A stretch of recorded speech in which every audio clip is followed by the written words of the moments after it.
Hello friends, welcome to OK Azure. In this video, we'll talk about cloud computing and we'll see how can we relate cloud computing in real life. So we'll take a real life example and then we'll try to understand cloud computing with that particular example. That being said, let's begin the video. So let's see what are we going to cover in this quick video.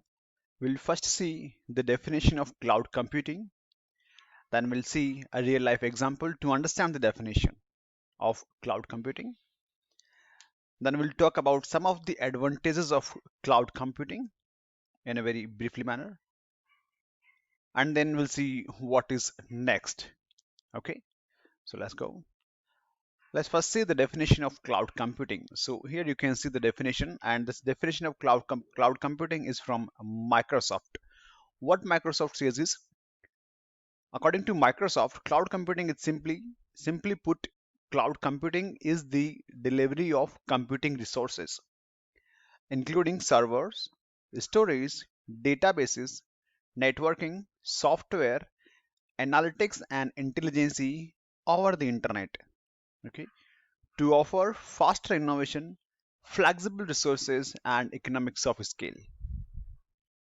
So this is the definition of cloud computing. And what, in addition to that, Microsoft says that typically you only pay for cloud services you use, helping you lower your operating cost, run your infrastructure more efficiently, and scales as your business needs change. Okay, it looks a bit easy, a bit confusing, but that is okay. So we'll break down this definition in this. Now let's take an example here to understand the cloud computing. For example, you want to plan a road trip with your friend, or basically a city tour with your close friends. Okay, now, so the very first thing which comes in mind, that you need to have a vehicle first of all, right? You need to have a car, right? So that you can roam around the city, right?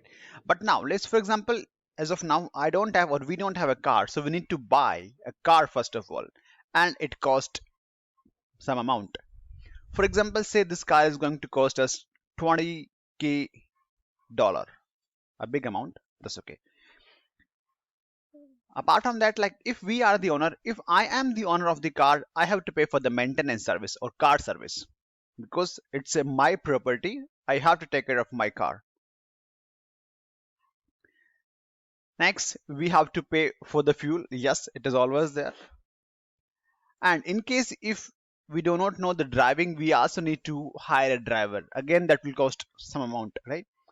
So having a car is a good idea in terms of a privacy because yeah, you will have your own privacy. Apart from that, you will have your own timings. Like you can start your journey whatever time you want. You can stop whatever time you want. You can stay at particular locations for more time. For example, you went to Goa and you want to spend some time at the Goa beach or the sunset point, you can stay there as many hours as you want. But again, all this will cost a huge amount, which is not a good idea. So I don't think we'll buy a car first, then car insurance, then we have to pay for the maintenance, and then we also need to hire a driver again. So it will be a huge investment upfront. Okay. Now, so what do we have next? Next is we can tour bus. We can simply go and buy 2 tickets or 3 tickets or 5 tickets of a tour bus. A good idea, right? Here you will save a good amount of money because you are not going to buy a bus. You will simply get those tickets, right? So you will save your money here, a lot of money here. But what are the problems here? First thing is the timing, that you cannot control the start timing of the journey or the end time of the journey. You have to go as per the your tour provider, right? So this is not in your control. Second thing, for example, you want to extend your for a particular location for few more hours. You cannot do that, right? Because it is not in your control. Next, the another problem which seems is that you may not like the company of the other people. So basically, yes, yeah, you can save lots of money here, but in the end, you might not enjoy the journey, the travel.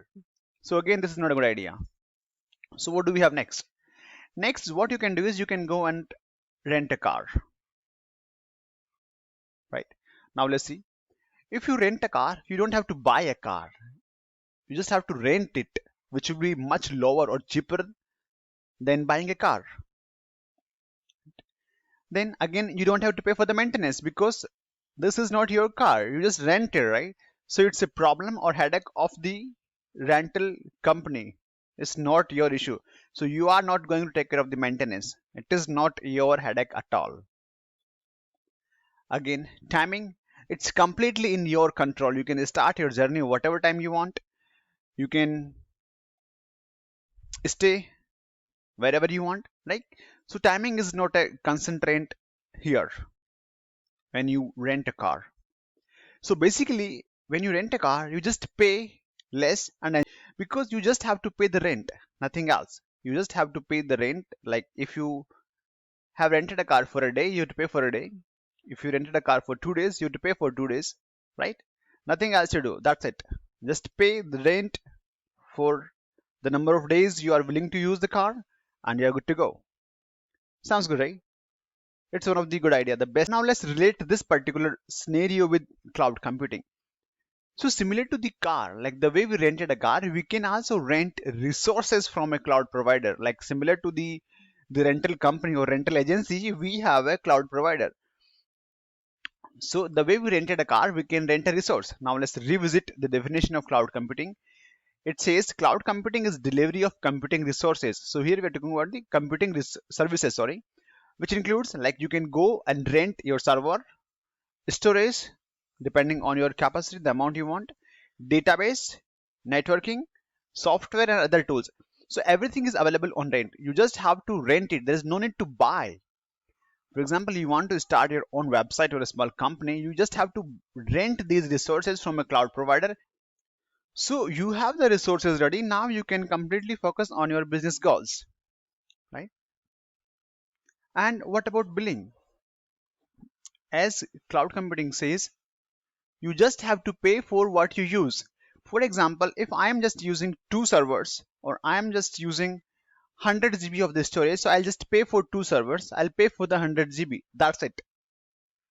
And for a big company, they may have 10 servers, they may have 1000 GB, so they just have to pay for 10 servers and the 1000 GB of the storage. That's it, nothing else.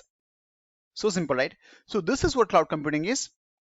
If you like the video, please subscribe my channel. If you need any sort of clarification, please do let me know in the comment section. Thank you for watching and bye for now.